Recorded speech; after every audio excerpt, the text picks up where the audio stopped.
strong jet stream combined with widespread cold air will cause Winter Storm Izzy to take a horseshoe-shaped path from the northern plains all the way into New England this weekend, causing icy conditions and dumping as much as a foot of snow in some areas.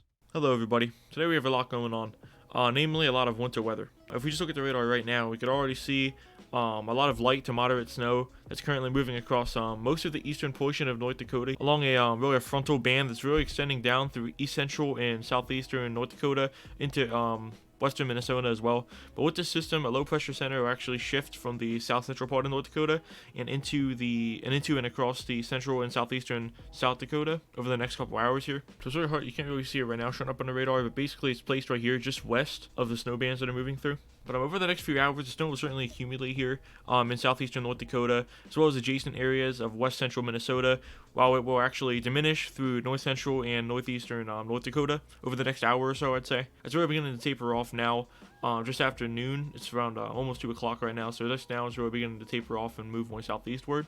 But really for the remainder of the afternoon here, winds can definitely gust up to 25 miles per hour, and even veer 10 to 20 miles per hour as sustained winds across southwestern Minnesota, as they steadily really turn from northeasterly flow to a more of a northwards flow. Now, as far as temperatures are actually expected to remain fairly steady for the rest of the day, in the single digits, even into the teens possibly, but for the most part, we can see we're in single digits here, especially across northern North Dakota and northern Minnesota as well, especially along and north of the Highway 2 corridor as it really runs through Minnesota, and may reach into the teens across the southern portion of the state here, maybe even reaching 20 degrees. But like I said, northern part of the state, some areas even reaching below zero. So definitely a contrast in air mass here. But the temperatures are expected to plummet quickly this evening, as well as into the overnight hours, with lows transitioning below zero. If we actually just fast forward here, you can see here, these are just above ground level temperatures. The wind chill isn't even a factor here in what you're seeing. We're talking about just steady temperatures here without any wind chill whatsoever.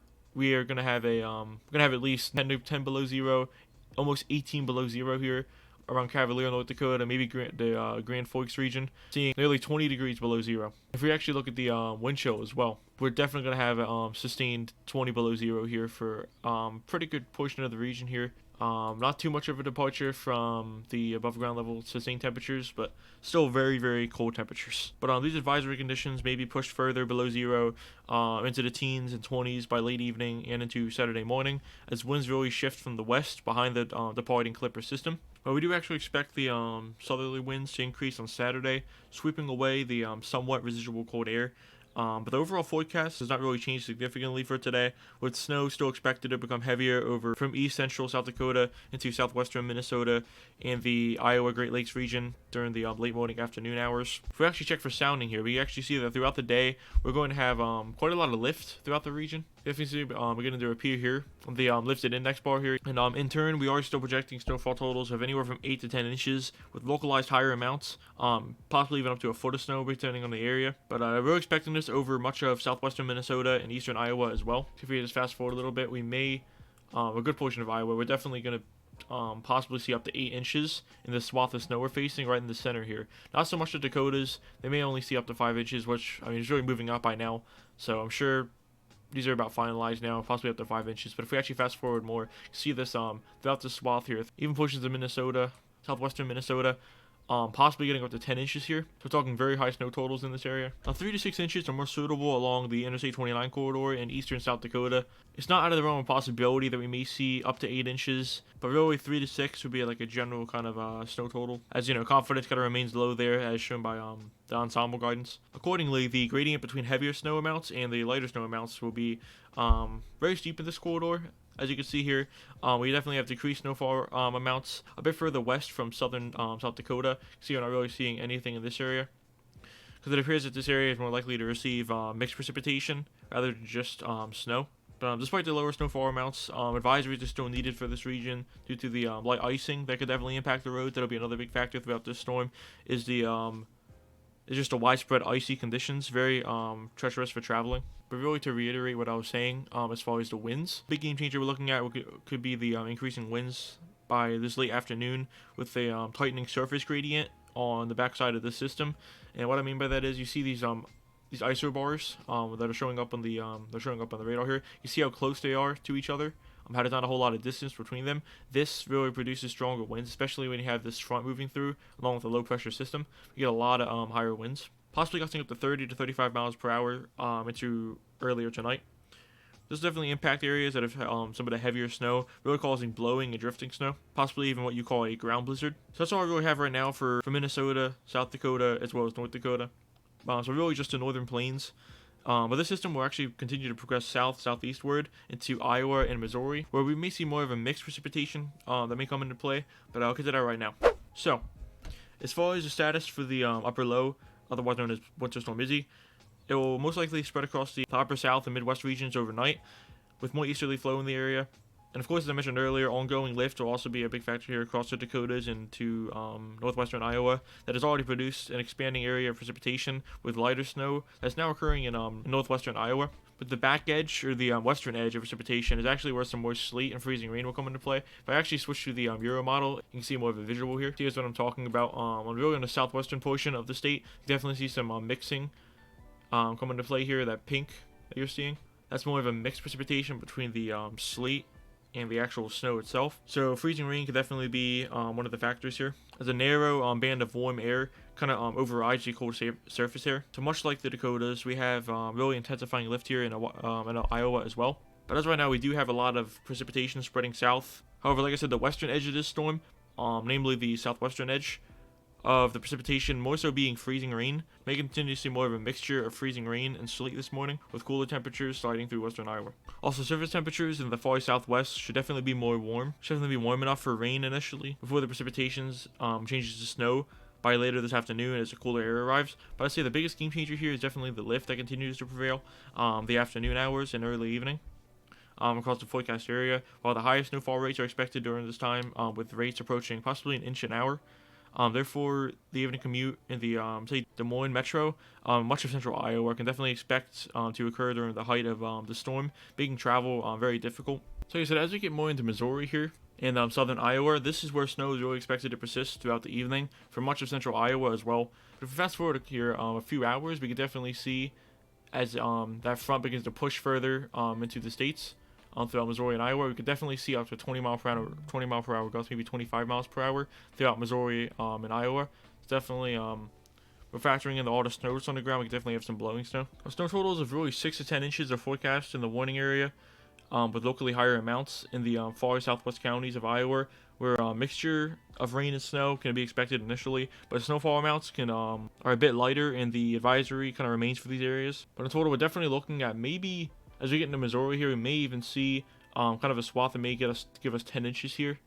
It may actually be possible. I don't know about a foot, but I definitely can see us having 8 to 10 inches here in this area with all the lifts we have in play. But there are actually a few models, particularly the NAM model, which we're looking at right now, that do show higher snowfall in this area. This is actually predicting that maybe in southern Iowa we may see up to over a foot of snow. Even in Arkansas here, we may see more over a foot of snow. I highly doubt this will be an outcome. An upgrade may be needed should these conditions come to fruition, but like I said, it's very unlikely, but there still may be a chance. Tonight, fast forwarded to Saturday through Sunday into the upper south through western Tennessee and northern Mississippi, with the upper level low over the northern Rockies and a short wave coming down from Canada will actually combine over the northern plains. This will really be the main focus here for the significant winter weather for the mid-south. This low is actually expected to dive southeast over the central plains and move over the lower Mississippi River Valley. At first, temperatures will be kind of stick to the mid-40s, we're making any precipitation start off as rain.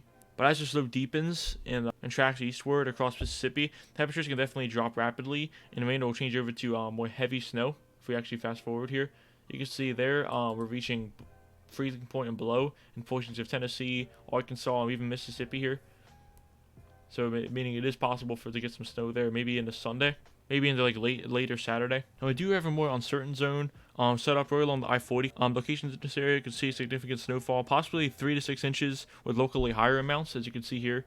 Definitely in Tennessee, maybe reaching up to a foot of snow in the Appalachians, Smoky Mountains. But locations outside of this band may not even get a warning criteria. But with that being said, a winter storm watch has been issued for all of western Tennessee, really almost all of eastern Tennessee, but not quite all of it. The Missouri Boot Heel, as you can see here. When I say Boot Heel, I mean just here in this area, really the southernmost point of the state.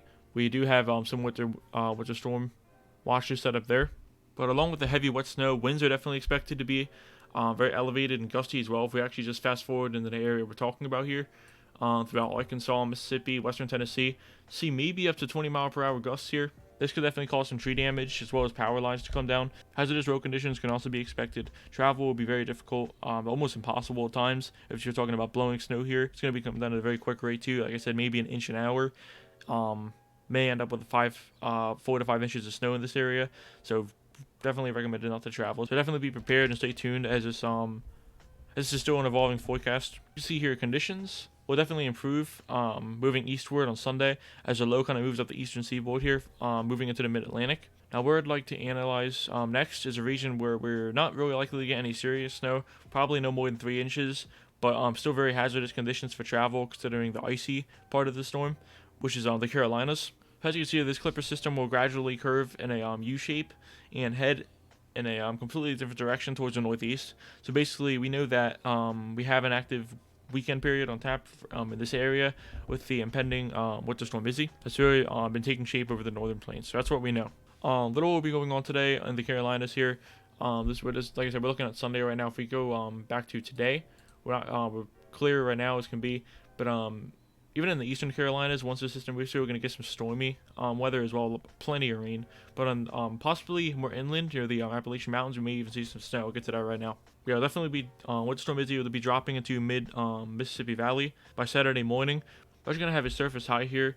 So we're going to be positioning itself in southeastern Canada, maybe moving into the northeast if we actually fast forward here. That's where we're going to have it set up, and that's actually going to have an effect on the Carolinas. This is going to bring some wedging in by Sunday in the area. Now you guys are really going to be in between everything today, and as a result, we shouldn't be looking too bad. As of right now, precipitable water values are actually well under half an inch this afternoon. I'll definitely have a lot of downslope flow from the Appalachian, and as a result, the highs will probably be maybe placed in the mid-50s in the area. However, once the low enters the area, temperatures should definitely fall into the mid-30s and low 40s as a result. But once it finally clears the area, it'll actually continue to move northeastward, following along the trough we have in place, making it that turning point in direction. We'll actually now find where the system is going to be hauling through the mid-Atlantic region, through Virginia, West Virginia, portions of Kentucky, then even through Pennsylvania. Keep in mind, we're actually looking at the Euro model. Even if we look at the GFS here, we're looking at much of the same, very much of the same thing here. There is quite a good agreement as far as where the track will be headed. Moving southeast first, and like I said, that horseshoe shape, then moving northeast. Although totals is still a little bit of disagreement there, but as far as overall track, we are pretty confident about that. But Saturday, tomorrow will definitely feature a very strong upper level low over the southern Mississippi River Valley, while high pressure really passes over eastern Canada, which will really be shifting southward along the Appalachian Mountains later on Saturday night. This low pressure system should develop over the southeast, and the warm front from this system may actually spread eastward enough to tap a small chance of rain or snow along the west of the Blue Ridge during Saturday afternoon. But it'll probably be a bust as there seems to be too much dry air to really prompt any accumulations. Like I said, I kind of just checked the precipitable water values. So yeah, really too much dry air to really prompt any kind of extreme accumulations. But all these models are really indicating that the system will become a winter storm classified as a type B. Now what this classification actually means is that the first low from the system will actually decay as it stays west of the mountains, but while it will actually be a new low that'll spin up closer to the eastern coast, and then it'll actually become the dominant low for this system. But precipitation should start to snow during early Sunday morning. However, as the coastal low takes control, it'll bring kind of a surge of warm air over the Appalachians that should prompt the transition of a wintry mix of sleet and freezing rain into the afternoon. But once the coastal low pulls away from the mid-Atlantic on Sunday night, the sleet and freezing rain would go back to snow. The greatest snowfall accumulations appear to reside along the northwestern North Carolina mountains and the Interstate 81 corridor, possibly reaching up to anywhere from 10 inches to a foot of snow along the Appalachian Mountains, so a lot of snow there. Even throughout Tennessee and in the Smoky Mountains, possibly over a foot of snow there as well. It's because all these areas will see the precipitation really stay all snow during the storm. A lot of the precipitation surrounding eastern, moving east in North Carolina, moving west throughout Virginia. Any really where the lower elevations are. First, we're going to be seeing that warmer air prior to the transition of cooler air, making a lot of that mixed freezing rain come into play. Models are actually showing the potential to up to a foot of snow in these areas. I say I can agree with that. They're definitely confident about that with the amount of snow we're going to be getting, namely in the throughout the Appalachian Mountains, the Blue Ridge Mountains, the Smoky Mountains, definitely in the higher elevations. That could definitely be possible with locally higher amounts if some banding occurs. But snowfall amounts should really decrease eastward, especially east of the line from maybe Rydesville to Lynchburg, Virginia, where notable sleet and ice accumulations may occur on top of the snow. And as a result of this, a winter storm watch has actually been issued for the entire area for Sunday into Sunday night. Travel, of course, will also be significantly impacted during this storm, and there may even be a couple downed trees, as well as power outages, very widespread across the area. Travel impacts will continue into Monday as northwestern winds increase due to the tightening pressure gradient between the deepening coastal low passing over the northeast and high pressure building over the Gulf Coast. I hear we're going to see a lot of stronger winds come into play, especially throughout Delaware, Maryland, especially northern Virginia. But winds can definitely gust up to 40 miles per hour along the higher terrain, which could cause a lot of blowing and drifting snow. This is really the same story since the northern plains. It's going to be a very windy storm. Maybe even on the higher elevations, possibly even hurricane force wind speeds. I've been hearing about that recently about this storm. I'm not sure how true that can be, but we're gonna have to kind of just wait until it comes to fruition. But definitely possible. But as you can see, where there's really dark blue heavy snow is beginning to come into play throughout Virginia and even western North Carolina as well.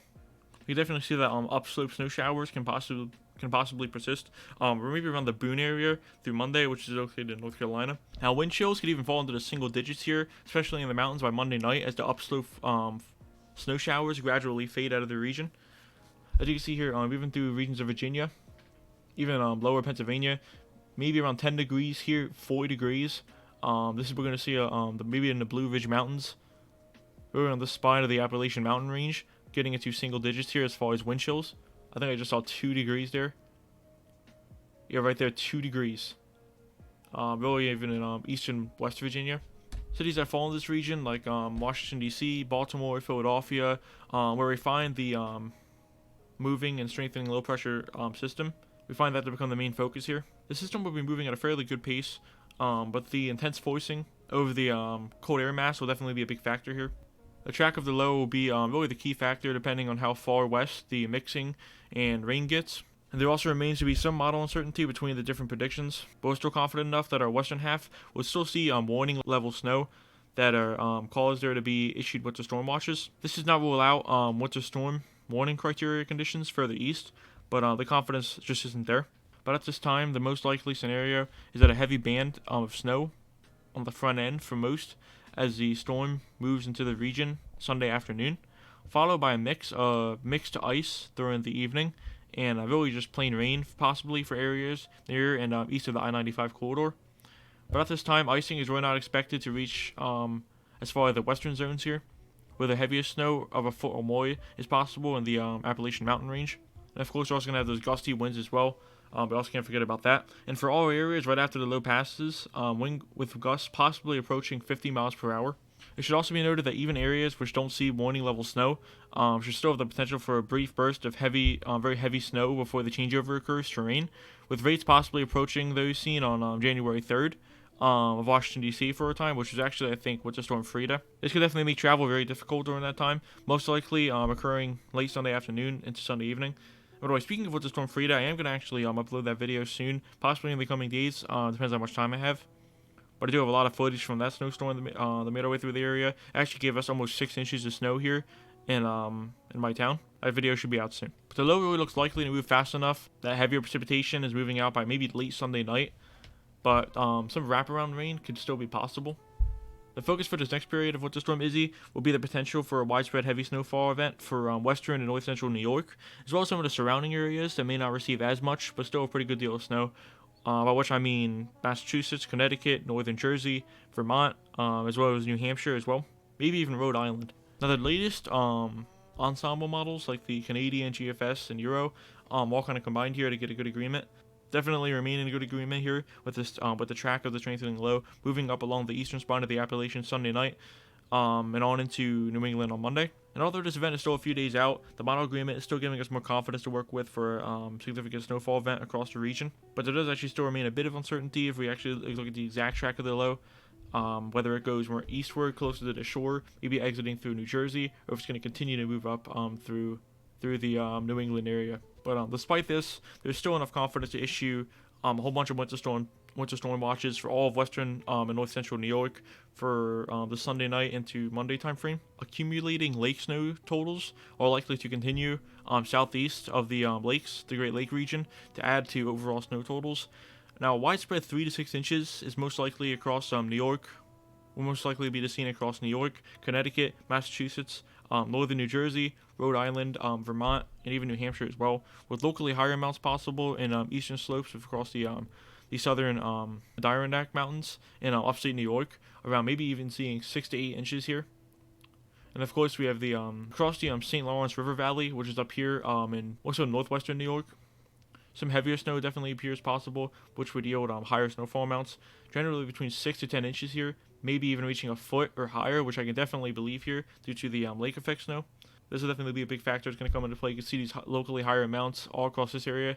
This can be blamed on the lake effect snow because you can see the Great Lakes just right here. Now keep in mind that these are very early estimates, so do expect some changes.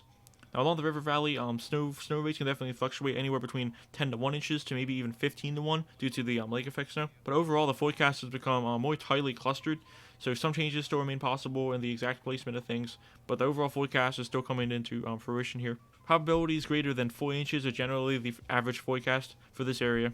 Once it exits the northeast and moves through Maine, it will begin to rapidly weaken, and we should be in the clear.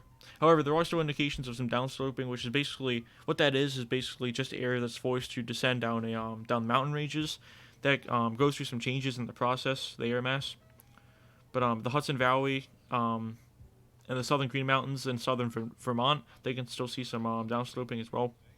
But we really have to keep watch here where the most lift can be. And basically what I mean by that is where we're going to see the most heavy precipitation, the most heavy snow above the downslope layer, which can maybe even fight off some of the limiting of the snow that we all want. We all want snow, right? Yeah, I thought so. But anyway, that's all we'll have for you guys today regarding Winter Storm Izzy. Quite a storm we have here from one end of the country to the other, just dipping all the way down into the south, then lifting all the way back up into the northeast and New England area. That was a lot to cover. I hope you all enjoyed this video. If you did, be sure to leave a like. And if you do enjoy the content that I post, please consider subscribing as well. With that being said, I'll see you guys in the next one.